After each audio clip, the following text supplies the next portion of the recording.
Yeah, Liverpool doing all right, I guess, so far in the league this season.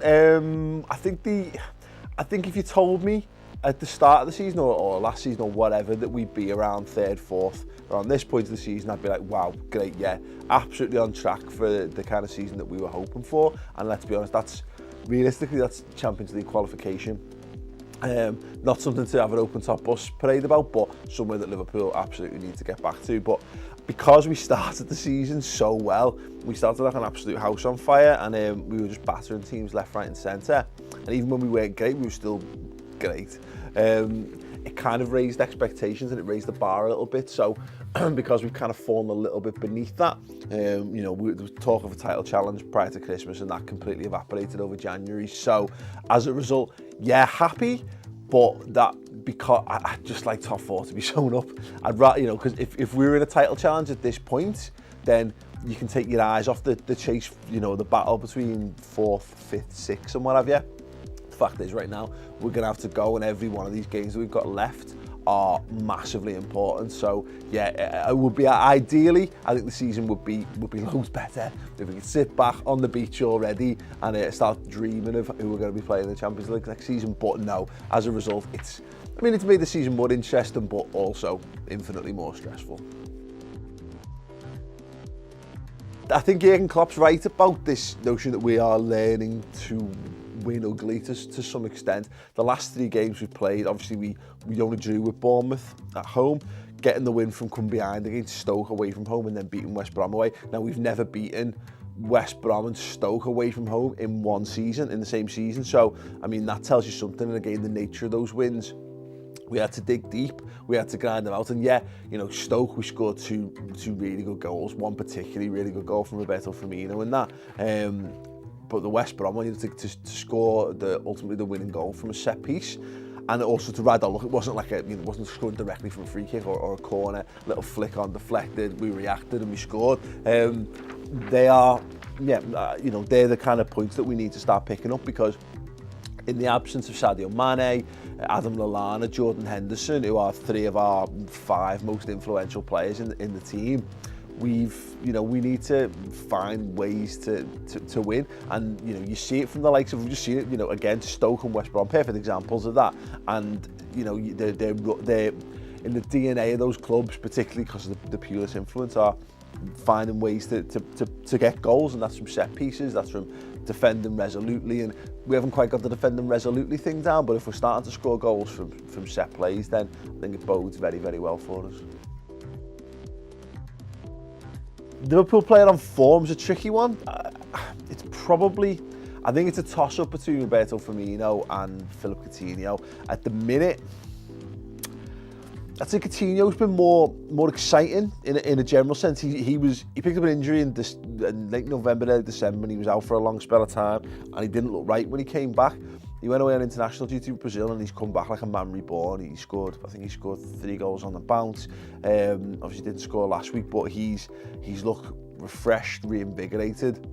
Roberto Firmino, on the flip side, he's been there all season pretty much, and he's one of those guys that if he's fit, if he's even remotely fit, he'll start a game for us. And although he doesn't catch the headlines like these Zlatan or Aguero or Kane or Lukaku, for the other guys who are leading the lines for teams, the way he plays is so integral to how we play. And it's, at the minute, in the absence of Mane, it means he's playing out of his best position, which means he's playing more from the right, which is not a strong suit. But the way that he influenced the game against West Brom, he was let down in that game solely by other people not being able to do the jobs.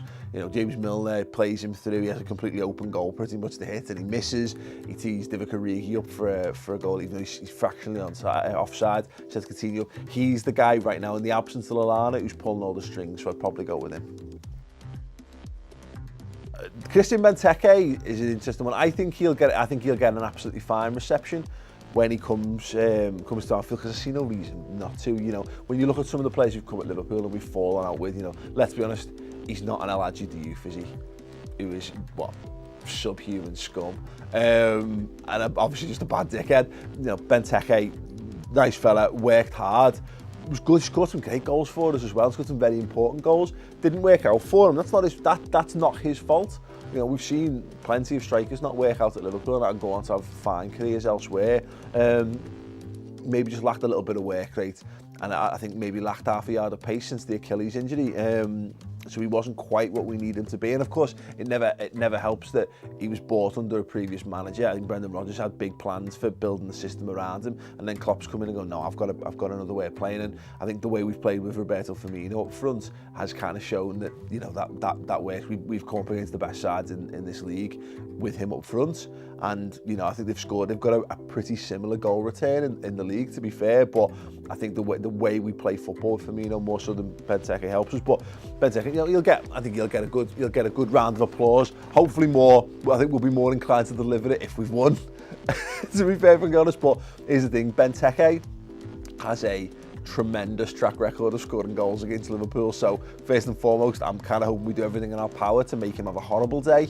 And then if he has a horrible day, then we'll be a bit more magnanimous, I think, and give him a good ovation at the end. Mamadou Sakho, it's a very interesting situation with him because I can see him becoming a fan favourite at Palace, and I totally understand why. He was adored by a lot of Liverpool fans, and there's a lot of Liverpool fans who haven't got time for him and find him a bit awkward, and because he is awkward, he is ungainly how he plays, but when he's on form and when he's playing, he plays with passion. He's got a good touch, he's a good reader of the game, he's got a very good pass on him, he very rarely gives away stupid balls, and he loves getting involved in all the community stuff around and about, so he is a proper cult hero, but not in that weird like Titi Kamara's a cult hero kind of thing. He's a cult hero in that, you know, he's not at the absolute pinnacle. The players, he's never going to be named amongst the Liverpool's greats and what have you, but he's a very, very good footballer, and as I say, he's a very likeable fella as well. And I kind of back the manager, if I'm honest, on this one, and for me there has to be a deeper reason why we wouldn't want him, because I think given that we've had situations where you've had Lucas Leiva at centre-half and we've had Ragnar Klavan, I would love to have seen a Sakho-Joel Matip partnership at Liverpool. I think that there's so much potential to that. So it is a bit of an unusual situation, so I can only imagine there's something more to it. Sakho claims there isn't, but I think the way he conducted himself around the drug investigation at the end of last season, and ultimately, you know, he's clearly vindicated, but he's put himself in that situation, and you know, it is almost widely accepted that if he'd been available for the Europa League final, Liverpool would have had, if not won it, because you can never say that, would have had a better handle on it.